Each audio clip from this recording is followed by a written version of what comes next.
আজকে বিকেলবেলা একটু বেরিয়ে পড়েছিলাম, পড়িয়ে বেরিয়ে তবে একটু চিকেন কিনতে চলে গেছিলাম, চিপস ফিপস নিয়ে এসেছিলাম, প্রিন্সেসে গেছিলাম, এই চিপস ফিপস নিয়ে এলাম, কোল্ড ড্রিঙ্কস নিলাম। তো সবাই আমরা খাচ্ছিলাম। আর রাত্রে দেখতেই পাচ্ছ চিকেনটা সৌরভ রান্না করেছে। চিকেন আর ভাত দিয়ে ডিনারটা কমপ্লিট করে পরের দিন একটু ভাত ছিল, ঝুড়ো ভাত, সেটাকে একটু ডিম ফিম দিয়ে আলু ফালু দিয়ে একটু ভাজা করে নিয়েছি।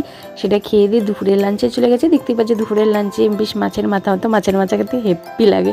তো দুপুরের লাঞ্চ ফাঞ্চ করে কম্বলটাকে তুলতে গেছিলাম। এই যে এই ভারী কম্বলটা যে কাচবে সে জানে, এটার যা ওয়েট হয়ে যায়। যাই হোক কেচে ফেচে দেখছি বিকালে ওয়েদারটা কি সুন্দর। আর যেহেতু দোল পূর্ণিমা আসছে, চারটা পুরো গোল হয়ে উঠে গেছে। তো এসেই তাতে করে চা ফা খেয়ে, আজকে যেহেতু কেকেআরে খেলা ছিল, মুড়ি ফুড়ি একবারে ভালো করে মেখে আমি বাবা মা প্রত্যেকে, আর আমরা তো কেকেআরের ফ্যান।